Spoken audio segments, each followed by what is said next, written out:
श्रीराम. आपल्या सर्वांच्या हृदयस्थ वसणाऱ्या आत्मारामास साष्टांग प्रणिपात करून गोस्वामी तुलसीदास रचित श्री रामचरित मानस या ग्रंथातील जो सप्तम सोपान उत्तरकांड याचं आपण चिंतन करत आहोत. सज्जन हो, हे आपलाच कथा चिंतन क्रमांक 1164. आपण गेल्या कथा चिंतन प्रवाहामध्ये प्रभू रामचंद्र आणि वसिष्ठ यांचा संवाद अभ्यासला.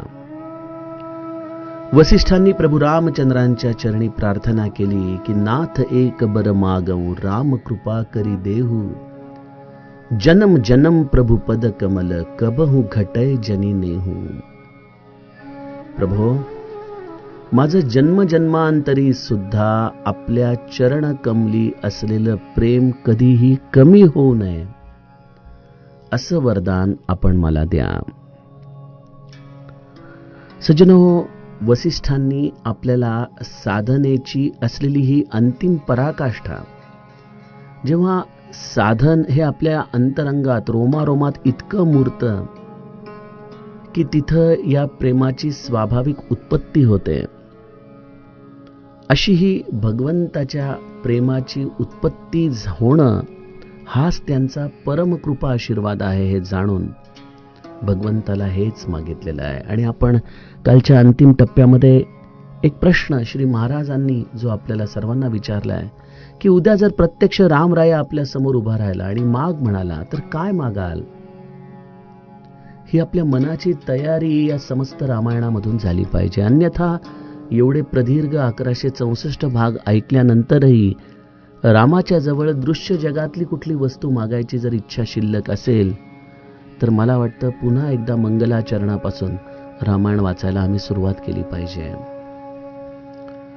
भरताने तेच मागितलं, वसिष्ठांनी देखील तेच मागितलं, हनुमंताने तेच मागितलं. जे जे कोणी रामाचे परमभक्त होऊन गेले त्यांनी रामाची ही निर्मळ भक्ती, त्याचं हे प्रेम, याचीच अखंड याचना रामाजवळ केलेली आहे. अशा वसिष्ठांनी देखील हा अत्यंत गुह्य असा वर रामाजवळ मागितला आणि तत्पश्चात ते आपल्या महालाकडे निघून जात आहेत. वसिष्ठ आपल्या सदनाकडे येताच गोस्वामीजी या रामायणामधल्या चरित्राच्या अंतिम दोह्यामध्ये आपल्याला घेऊन जातात. गोस्वामीजी गाऊ लागतात. अस कही मुनी वसिष्ठ गृह आए, कृपा सिंधु के मन अति भाए, हनुमान भरतादिक भ्राता, संग लिए सेवक सुखदाता, पुनि कृपालपुर बाहेर गए, गजरथ तुरग मगावत भये, देखी कृपा करी सकल सराहे, दिए उचित जिन्ह जिन्ह ते चाहे, हरन सकल श्रम प्रभु श्रम पाई, गए जहां शीतल अंबराई, भरत दीन निज बसन डसाई, बैठे प्रभु सेवहि सब भाई, मारुत सुत तब मारुत करई, पुलक बपुष लोचन जल भरई, हनुमान सम नहीं बड़ भागी, नहीं को राम चरण अनुरागी, गिरिजा जासु प्रीति सेवकाई, बार बार प्रभु निज मुख गाई।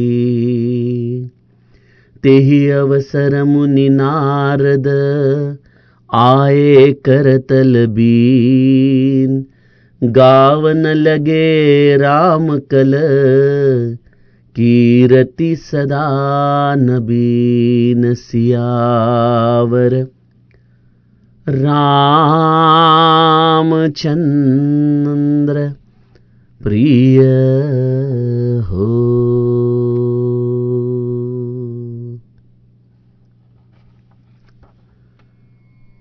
सज्जनो, वसिष्ठांनी भगवंताच्या चरणी हे अलौकिक वरदान मागितलं की मला जन्मजन्मांतरी देखील तुझ्या चरणांपासून कधी वेगळं करू नकोस. तुझ्या चरणी कमली माझं प्रेम हे सदैव दृढ राहो. अशा पद्धतीने वसिष्ठांनी रामाच्या जवळ जणू काही याचना केलेली आहे आणि तत्पश्चात वसिष्ठ आपल्या सदनामध्ये निघून जातात. असं काही मुनी वसिष्ठ गृह आये, कृपा सिंधु के मन अति भाये.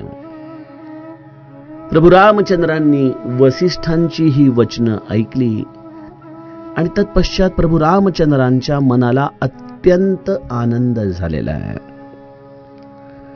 सज्जनो, सद्गुरु तत्वाने मनापासून आत्मीयतेने एखाद्याचं कौतुक करावं याचा आनंद प्रत्यक्ष भगवंताला देखील होतो बघा. अशी ही सद्गुरूची वाणी जी कुठल्याही स्वार्थासाठी म्हणून कोणाची स्तुती करत नाही. अशा या रामतत्वाला अंतर्बाह्य जाणणारं हे सद्गुरु रूप त्याच्या चरणी अखंड एकच गोष्ट मागते की माझं प्रेम जन्मजन्मांतरी तुझ्या चरणी राहो. सज्जनो, मी मगाशी दोहा गाण्याच्या आधी म्हटलं की रामचरित्रामधला हा अंतिम दोहा आहे. अनेकांच्या मनामध्ये कदाचित शंका निर्माण झाली असेल की अरे आज रामचरित्र संपतंय की काय. सज्जनो, मी शब्द जपून वापरला होता की रामचरित्रामध्ये जो आपण हा एक सुंदर पद्धतीने चरित्राचा मागोवा घेत घेत घेत इथपर्यंत आलो.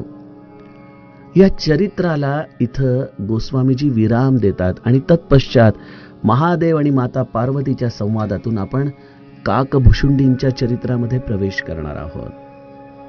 का देत असतील बरं गोस्वामीजी इथं रामचरित्राला हा विराम.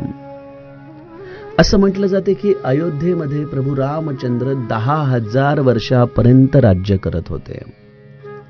हे सगळं रामायण जे आपण आज 2021-22 मध्ये ऐकतो आहोत ना, हे साधारणतः 11 लाख वर्षापूर्वी या भूलोकावरती होऊन गेलेलं आहे. परंतु राम हे सनातन तत्व आहे आणि त्यामुळं आजच्या वर्तमानामध्ये देखील ह्या रामचरित्राचे संदर्भ अगदी आपल्या जीवनाच्या निकटतेमध्ये आपल्याला जाणवतात. असं वाटतं की हा राम जणू काही आपल्या अवतीभोवतीच ही सर्व तत्व आपल्याला समजावत आजही उपस्थित आहे. हेच ते सनातन तत्व आहे. अशा या 10,000 वर्षांमध्ये अनेक घटना अयोध्येमध्ये घडलेल्या आहेत. वेगवेगळ्या रामायणांमधून आपल्याला त्या झालेल्या घटनांचा मागोवा घेता येतो.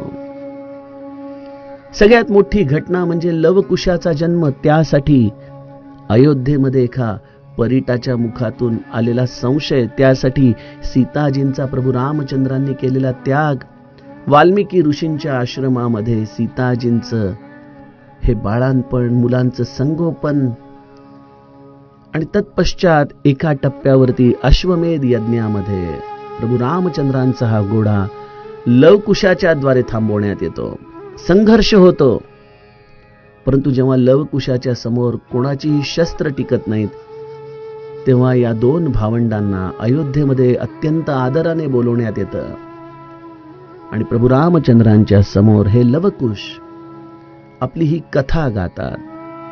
कुशलव रामायण गाती, गदिमांनी अजरामर केलेले हे शब्द तेव्हा प्रभू रामचंद्रांना हे 2 सुपुत्र आपलेच आहेत याची जाणीव होते. सीताजी आपली या असलेल्या वनवासाला पूर्णता देताना धरणी मातेलाच विनवणी करतात की मला तुझ्या गर्भामध्ये पुन्हा एकदा धारण कर. आणि सीताजी स्वतःला या भूमातेला सुपूर्त करतात. तत्पश्चात प्रभू रामचंद्रांचे हे राज्य अखंडित या अयोध्येमध्ये चालू राहतं. सर्व भावंडांना देखील वेगवेगळ्या या अयोध्येचा विस्तारलेला राज्याचा भाग मिळतो. कालांतराने तिन्ही माता आपल्या देह ठेवतात आणि अशा पद्धतीने संतांशी भेटत सत्संग करत करत हा प्रचंड मोठा कालावधी प्रभू रामचंद्र अयोध्येमध्ये व्यतीत करतात. हा सगळा कथाभाग गोस्वामीजींच्या रामायणामध्ये आपल्याला दिसत नाही. कारण गोस्वामीजींना कुठल्याही प्रकारची आता कटुता रामायणामध्ये आणायची नाही. किंबहुना आपण सीताजींच्या अपहरण प्रसंगामध्ये देखील बघितलं की गोस्वामीजींनी अत्यंत सूक्ष्म दृष्टीने आपल्याला सांगितलं की सीताजी या रामापासून वेगळ्या झाल्याच नाहीत. त्यांचं हे मूळ रूप अग्नीमध्ये स्थिरावलं आणि तत्पश्चात त्यांची ही असलेली प्रतिकृती रावणाबरोबर लंकेमध्ये गेलेली आहे. सज्जनो, गोस्वामीजींचा भाव काय आहे रामायणाकडे पाहताना? बघा, 11 लाख वर्षापूर्वी घडलेल्या घटना हे मानवी बुद्धीच्या आधाराने त्याची सत्यता, त्याचे निष्कर्ष काढणं हे केवळ अशक्य आहे. परंतु एक गोष्ट आपल्याला लक्षात यायला पाहिजे की रामायण हे आमच्या मनाला निर्मळता प्रदान करण्यासाठी वाचायचं, प्रसन्नता प्रदान करण्यासाठी वाचायचं. गोस्वामीजींनी हा हेतू स्पष्टपणे जाणला आणि म्हणून ज्या घटनांनी आपलं मन पुन्हा प्रक्षोभित होईल, रामाने असं का केलं असा प्रश्न आपल्याला वारंवार पडेल. या एवढ्या सगळ्या प्रदीर्घ प्रवासामध्ये ज्या अनेक प्रकारचे निर्णय प्रभू रामचंद्रांनी घेतले त्यावरती आपण आपले तर्क चालवत राहूत.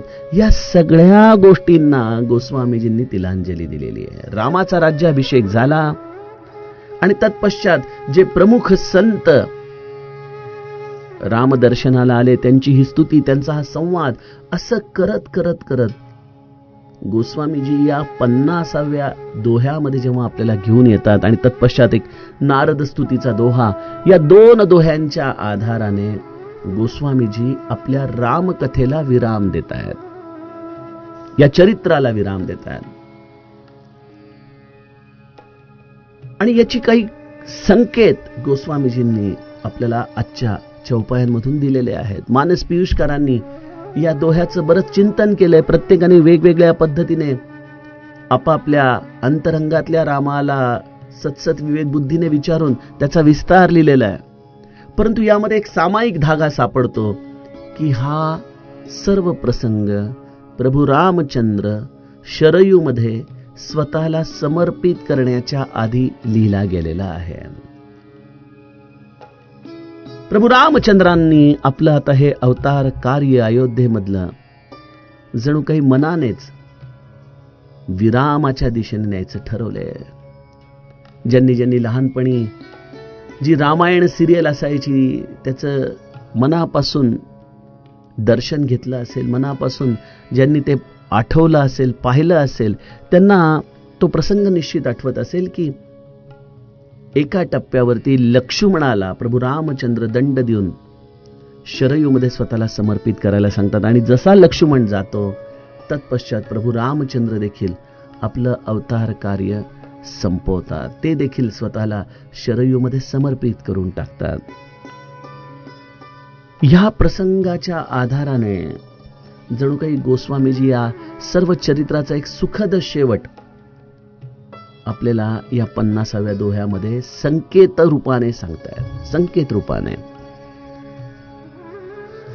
वसिष्ठांच्याकडून प्रभू रामचंद्रांना ही वचनं अत्यंत मनापासून प्रसन्नता देऊन गेलेली आहेत. गुरुने त्याच्या या शिष्याला त्याच्या या स्वरूपाला जाणून त्याच्या भक्तीचं वरदान मागावं, यापेक्षा प्रभू रामचंद्रांना आणखीन काय प्राप्त करायचंय?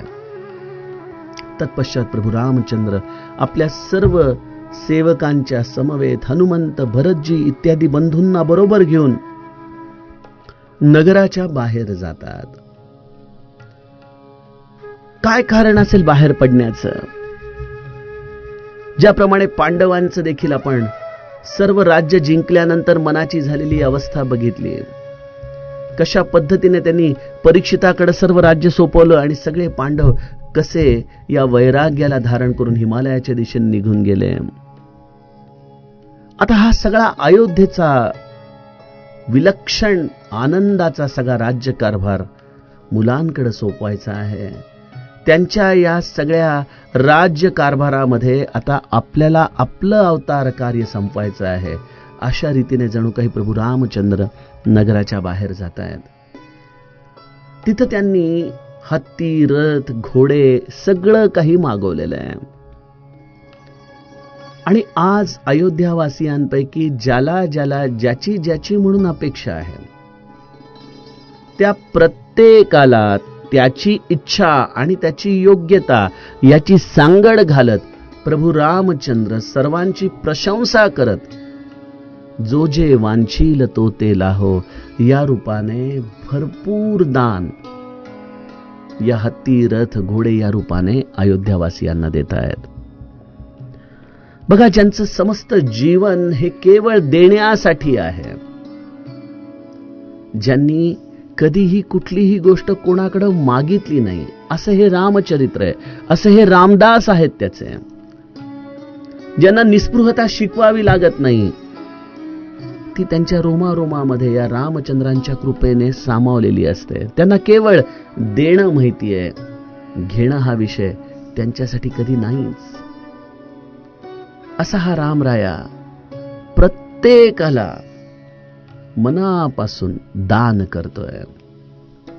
गोस्वामीजी म्हणतात, हरन सकल श्रम प्रभु श्रम पाई, गए जहां शीतल अंबराई. जगतामधल्या सर्व श्रमांचं हरण करणारे प्रभू, या सर्व गोष्टींचं दान करण्यामध्ये आलेले श्रम परिहारार्थ करण्यासाठी शीतल अमराईच्या दिशेने जातात.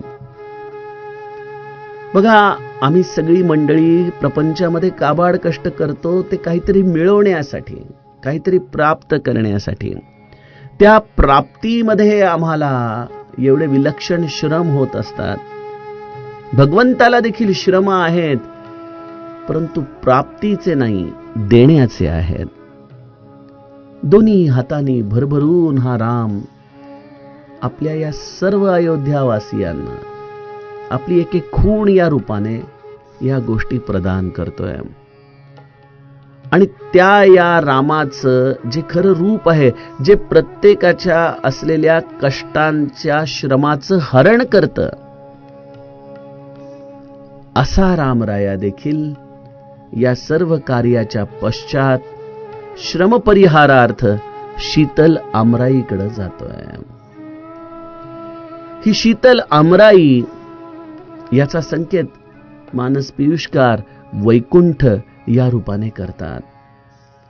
या शीतलतेमध्ये असलेली सीता देखील मानस पियुषकारांना विशेष भावते आहे. अशा या शीतल अमराईमध्ये प्रभू रामचंद्र त्यांचं आगमन होतंय. भरतजी आपल्या या ज्येष्ठ बंधूंसाठी, आपल्या या आराध्यासाठी वस्त्र अंथरतायत आणि प्रभू रामचंद्र त्या वस्त्रांवरती बसतायत. सर्व बंधू त्यांची सेवा करू लागलेले आहेत. ही एक अंतिम घटिका, जेव्हा ही सगळी भावंड एकमेकांशी संवाद करतायत. प्रत्येकाच्या मनामध्ये प्रेम उचंबळून आलेलं आहे. आणि मी तुम्हाला म्हटलं की हे गोस्वामीजी संकेतात्मक रूपाने आपल्याला सांगतायत. अन्यथा या प्रसंगाचं तसं चरित्राच्या दृष्टीने जर आपण चिंतन केलं तर वेगळेपण काय आहे? कारण प्रभू रामचंद्रांनी काही आज दान केलेलं नाही. रामायणामध्ये जिथं जिथं म्हणून मांगल्य आहे, जिथं जिथं म्हणून प्रासादिकता आहे, तिथं केवळ प्रभू रामचंद्रांचं देणंच आहे. परंतु ह्या प्रसंगामध्ये जेव्हा प्रभू रामचंद्र या वस्त्रांवरती बसतायत, त्या क्षणी मारुत सुत तब मारुत करई, पुलक बपुष लोचन जल भरई, हनुमान सम नहीं बड़ भागी, नहीं को राम चरण अनुरागे. प्रभू रामचंद्र आपल्या सर्व भावंडांच्या समवेत बसलेले आहेत. हनुमंत पंखा करायचा आहे म्हणून भगवंताच्या अधिक निकट आहे. प्रभू रामचंद्रांना झालेले श्रम परिहारार्थ शीतल आमराईमध्ये हनुमंत त्यांचा पंखा करतोय. किती सुंदर सूत्र आहे सज्जनो. रामाला देखील श्रम होतात आणि ते श्रम कशाचे आहेत? जेव्हा जेव्हा या युगांमध्ये भक्ती ही अशा पद्धतीने मलूल झालेली आहे, त्या त्या वेळेला त्या भक्तीला पुनर्जीवित करण्यासाठी हनुमंत रूपी सद्गुरूचं आगमन होतं आणि या भक्तीला तो सतेजता आणतो. भक्ती जशी प्रसन्न होते तोच या भक्तीचा प्रसन्न वारा रामाचे श्रम दूर करतो. बघा, त्यामुळे हनुमंत पंखा करतायत हा लौकिक अर्थाने एक प्रसंग झाला, परंतु प्रभू रामचंद्र सगुण रूपाने जाणतायत मनामध्ये की आता या हनुमंताचं हा असा सहवास, त्याचं हे सगुण रूप, त्याच्याकडून झालेली ही सेवा, हे आपल्याला कशा पद्धतीने पुन्हा पाहता येईल. हनुमंत प्रभू रामचंद्रांच्या हृदयातला हा सगळा भाव जाणतायत. त्यामुळे त्यांचं शरीर पुलकित झालेलं आहे, नेत्रामध्ये प्रेमाश्रू भरून आलेले आहेत. शेवटी ते सगुणाचं प्रेम आणि त्यामुळे प्रभू रामचंद्रांच्या इच्छेमध्ये नित्य आपली इच्छा मिसळून राहणारा हा हनुमंत, त्याच्या देखील नेत्रांमध्ये प्रेमाश्रू भरून आलेले आहेत. गोंदवल्याची श्री महाराजांनी देह ठेवण्याच्या आधीची रात्र डोळ्यासमोर येते, जेव्हा पूज्य भाऊसाहेबांना श्री महाराजांनी सांगितले की भाऊसाहेब उद्या आम्ही जाणार बरं. त्या सरशी भाऊसाहेबांच्या हातामध्ये असलेला अन्नाचा घास तसाच राहतो. महाराजांच्याकडे बघत राहतात. म्हणतात, महाराज आपल्या मांडीवरती मरण यावं यासाठी इथं मी आलो, परंतु आपणच मला सोडून गेला तर आम्ही बघायचं कोणाकडं. श्री महाराज भाऊसाहेबांना केवळ एवढंच म्हणाले की तसा काही योग दिसत नाहीये भाऊसाहेब, परंतु मी कुठे जाणार नाही, काळजी करू नका, मी इथंच आहे. तुम्ही मला मनापासून हाक मारा, मी तुमच्यासाठी परत येईन. आणि हो भाऊसाहेब, आता गोंदवले सोडून 12 वर्ष कुठेही जायचं नाही बरं. एवढी मोठी अट भाऊसाहेबांना श्री महाराजांनी आपला देह ठेवताना घातली आणि भाऊसाहेबांनी देखील ती तंतोतंत पाळली. सज्जनो, सद्गुरू देहामध्ये असताना त्याचं आज्ञा पालन करणं हे त्या मानाने सोपं आहे, कारण तो शेवटी देहाने आपल्याकडे पाहतोय, त्याला दिसतंय आपण आज्ञा पालन करतोय का नाही करत आहे. परंतु जेव्हा तो चैतन्य रूपाने आहे त्यावेळेला सद्गुरूची आज्ञा पालन, भगवंताची आज्ञा पालन करता येणं हे एवढं सोपं नाही. हनुमंत आणि प्रभू रामचंद्रांच्या देखील हृदयामध्ये हाच संवाद असेल. प्रभू रामचंद्र आपल्या निजधामी जाऊ इच्छित आहेत. हनुमंताच्या देखील मनामध्ये इच्छा आहे की प्रभू मला देखील घेऊन चला ना, मला आपल्यापासून का वेगळं करता. प्रभू रामचंद्र आपल्या अंतस्थ वाणीने हनुमंताला सांगत असतील की हनुमंता, आम्हाला तर जावं लागेल, परंतु तुम्ही मात्र या भूलोकाला सोडून जायचं नाहीये. तुम्ही चिरंजीवी आहात. तुम्ही या ब्रह्मांडामध्ये नित्य या भक्तीला पुनर्जीवित करत राहणं, हीच तुमच्याकडे मी मोठी सेवा देतोय. हनुमंत देखील प्रभू रामचंद्रांनी दिलेली ही आज्ञा शिरसावंद मानतोय. म्हणतो, प्रभू आपण सांगितलेलं कार्य मी मनापासून करीन, परंतु मला देखील एक अवलंबन हवंय. काय अवलंबन हवंय हनुमंता? प्रभू मी या भूलोकावरती तिथपर्यंतच राहीन जोपर्यंत रामनाम आणि रामकथा या ब्रह्मांडामध्ये निनादत राहील. प्रभू रामचंद्र हनुमंताकडे पाहतायत आणि म्हणतात, हेच तर तुमचं कार्य आहे. तुम्ही आहात तोपर्यंत रामकथा आणि रामनाम या भूलोकावरती चालणार. आणि हो, आम्ही त्या नामातच आहोत, आम्ही त्या कथेतच आहोत. तुम्ही जिथं आहात तिथं आम्ही आहोतच. तुम्ही आर्तपणे हाक मारा, मी तुमच्यासाठी वैकुंठामधून धावत येईन. असा हा हनुमंत आणि रामाचा मौन संवाद आहे सज्जनो. आणि त्यामुळं हनुमंताच्या देखील डोळ्यामध्ये जल भरून आलं की आता ही सुनी झालेली अयोध्या भगवंताच्या शिवाय. आणि आत्ताच आम्ही हनुमान गडीला जाऊन आलो अयोध्येमध्ये. तिथं कथा अशी सांगितली जाते की रामाने अयोध्येचं राज्य हनुमंताकडे सोपवलं. तुम्ही तुमचा महाल आता अयोध्येमध्ये अशा पद्धतीने बांधा की समस्त अयोध्येवरती तुमचं लक्ष राहील आणि तुम्ही नित्य तुमच्या या हनुमान गडीमध्ये निवासाला असाल. हे वरदान प्रभू रामचंद्रांनी हनुमंताला दिलं. त्यामुळं अयोध्येचा सदैव राजा आहे हनुमंत. ही अयोध्या सांभाळण्याची जबाबदारी हनुमंताकडे भगवंताने दिलेली आहे. महादेव हनुमंताचं हे सद्भाग्य जाणतायत.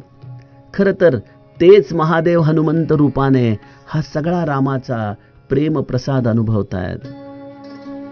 आणि शिवजी माता पार्वतीला म्हणतात की हे गिरिजे, हनुमंतासारखा कोण भाग्यशाली आहे, कोण आहे? त्यांच्या इतकं प्रभू रामचंद्रांच्या चरणांवरती कोणी प्रेम केलंय? अशा या हनुमंताच्या सेवेची, त्यांच्या असलेल्या प्रेमाची प्रभू रामचंद्रांनी वारंवार आपल्या श्रीमुखाने प्रशंसा केलेली आहे. असं हे हनुमंत आणि रामाचं नातं.